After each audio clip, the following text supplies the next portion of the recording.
Bonjour Magali, bonjour Christelle. Bonjour. Bonjour Aurélia, bonjour Christelle, merci pour l'invitation. Alors, c'est la première fois qu'on fait ce format, petite vidéo. Pourquoi? Parce que tu as vécu pendant de nombreuses années à Toulouse, bien que maintenant Effectivement. tu vives à Barcelone depuis longtemps aussi. Et voilà, on a quelques questions à te poser. La première, si tu devais décrire Toulouse en un mot ou une image, ce serait quoi? Alors moi, il y a peut-être deux mots qui me viennent à l'esprit, c'est humaine et chaleureuse. Plus parce que humaine, parce que c'est vraiment une petite ville à dimension humaine avec un centre-ville qui est dense et super agréable et très accessible. Et chaleureuse parce que c'est une ville qui est structurée autour de places, de marchés, de commerces de proximité. On peut beaucoup se balader parce qu'il y a beaucoup de rues qui sont piétonnes. On peut faire la vie quotidienne à pied. Et ça, c'est vraiment, ça donne une dimension très, très agréable. Il y a aussi beaucoup de terrasses, beaucoup de bars. Cette culture d'être attablé dans la rue. Et puis, je trouve que c'est aussi une ville qui est très dynamique. C'est une ville étudiante par excellence, où il y a, voilà, qui est une ville culturelle très active. Voilà, je trouve que c'est un espace urbain en dimension humaine et qui est très agréable. Très bien. Bien. Alors, et justement, quel est ton lieu préféré à Toulouse et pourquoi ce lieu est important pour toi? Je dirais sans hésiter les bords de la Garonne. À Toulouse, il y a pas la mer, mais il y a la Garonne qui traverse la ville et ça donne, je trouve, une dimension et ça a toujours été un de mes endroits favoris. Par exemple, le quai de la Dorade et le port de la Dorade où j'ai passé beaucoup de temps avec mes amis. C'est vraiment mon point de rencontre où on peut aller se balader, mais aussi se poser pour lire. Euh, il y a d'ailleurs beaucoup d'aménagements qui ont été faits dans ce sens. On peut se balader d'un endroit à l'autre. Et on a cette vue depuis le quai de la Dorade, cette vue emblématique sur le Dôme Lagrave. D'ailleurs, c'est le fond ton fond d'écran à Aurélia, le Dôme Lagrave, qui est une église associée, accolée à un ensemble hospitalier très, très ancien.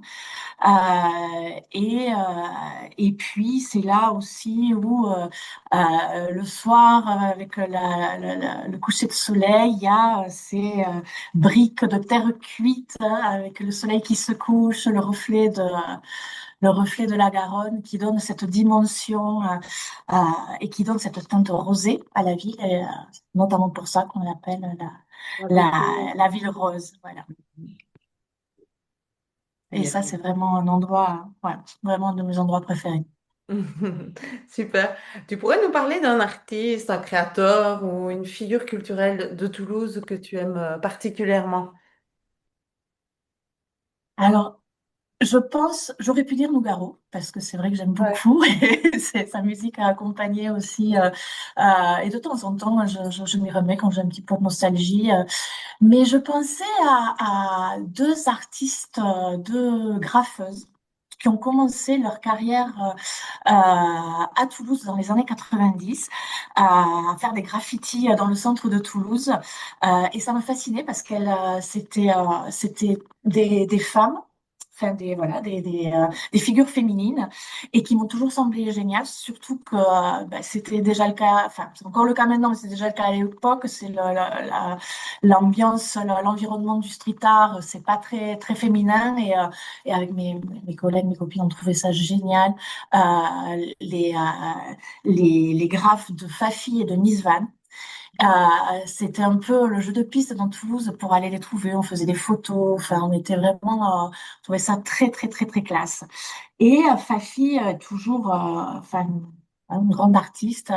Je crois qu'elle est toujours dans le sud de la France, mais elle continue son travail artistique. Elle est toujours avec des figures féminines très pop, un peu kawaii. Je crois qu'elle est très connue au Japon. Ouais, elle continue voilà, dans le graphe. Et Miss Van. est devenue, a évolué un peu d'une manière différente. C'est devenu, elle est plus artiste peintre et elle vit à Barcelone. Ouais. Et elle continue avec ses personnages féminins, avec un monde très particulier, très onirique, hein. Il y a d'ailleurs quelques graphes, Wow. quelques peintures d'elle à Barcelone. Et elle a un style vraiment très particulier. Voilà. Si vous ne connaissez pas, je vous invite à découvrir parce que c'est vraiment, ouais, je trouve deux artistes qui ont marqué ma jeunesse pour avoir occupé comme ça l'espace urbain parce que je vivais dans le centre et voilà, qui m'ont accompagné ces années-là et que j'ai retrouvé sur les réseaux sociaux plus tard et que j'aime vraiment bien suivre. Voilà. Et j'ai encore quelques photos dans mon bureau ici de ces années-là, quelques graphes de quelques graffitis des rues toulousaines. Mm. Super. Oui, merci pour cette recommandation. Ouais.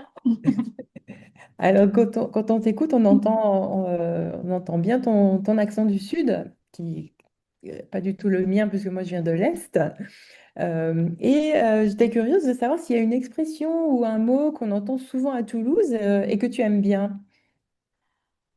Alors, il y a certainement, il y a beaucoup de vocabulaire qui est imprégné de l'occitan, qui découle de l'occitan.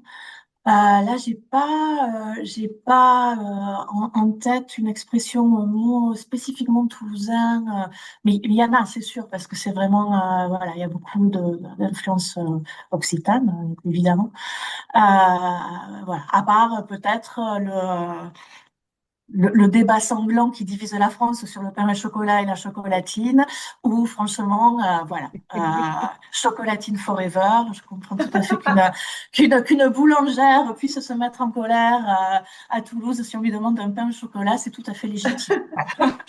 Ça, je tiens à et peut-être, ben, tu faisais allusion, oui, peut-être plus qu'une expression, je crois que l'accent toulousain, voilà, qui est là et je crois qu'il partira à jamais.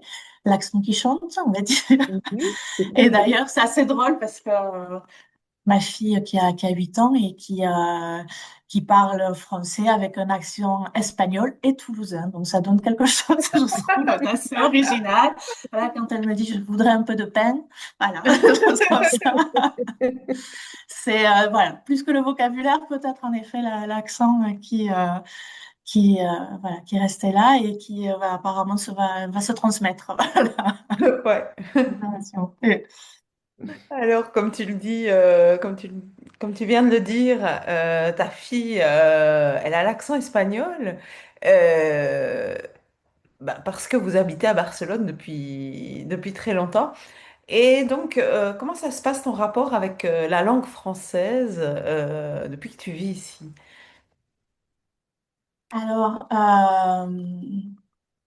je crois qu'après tant d'années passées à Barcelone, et là je suis un peu dans une phase où j'ai un peu peur je fais beaucoup d'espagnolade et j'ai un peu peur pas de perdre mon français, mais voilà, qui est vraiment quelques conséquences après vraiment voilà, 20 ans passés hors de France où oui, je me rends compte que parfois, ben, j'ai peu de fluidité qui s'en va, ou certaines expressions qui sont, oui, carrément une adaptation directe et très libre d'expression espagnole, hein.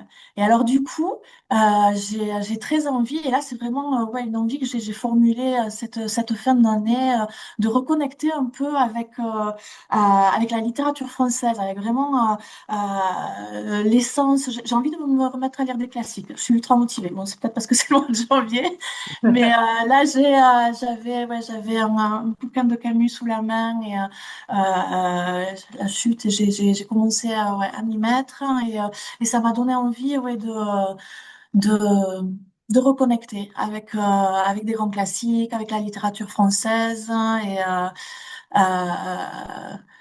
oui, mais peut-être reconnecter un peu avec la culture française. Donc, du coup, voilà, très intéressée par votre newsletter et tout ce que Oh, vous pourrez m'apporter à ce niveau-là. super. Génial. Alors, et pour terminer, une petite question pour une recommandation ou qu'est-ce que tu dirais à quelqu'un qui découvre Toulouse pour la première fois? Moi, je dirais de vraiment prendre son temps et explorer le centre historique à pied, qui est vraiment très accessible, comme je disais avant, piétonnier, et d'accéder aux monuments historiques les plus emblématiques de Toulouse, comme le Capitole, le couvent des Jacobins, la basilique Saint-Cernin, qui est la plus grande église d'art roman conservée en France, donc qui est vraiment magnifique. S'y aller dans les différents quartiers comme Saint-Aubin ou Saint-Étienne, il y a vraiment les petites ruelles, l'architecture typique des petits immeubles en briques rouges, voilà. Et puis flâner évidemment sur les berges de la Garonne, la prairie des Filtres qui est un grand espace vert, le quai de la Dorade que je mentionnais avant. Il y a des balades qui ont été aménagées, par exemple, entre le pont Catalan, on passe devant le musée des abattoirs jusqu'au pont Saint-Pierre. Voilà, c'est ce que de prendre son temps voilà, il y a beaucoup d'autres spots intéressants. Il faut savoir aussi sortir un peu des sentiers battus. Il y a vraiment des choses. Enfin, je trouve que Toulouse est une ville, si on prend un peu de temps qui a vraiment beaucoup de choses à offrir. Très bien, merci beaucoup Magali. Ah ben, Et, avec plaisir. Merci Christelle, merci Aurélia. et, au revoir. Au revoir. Voilà.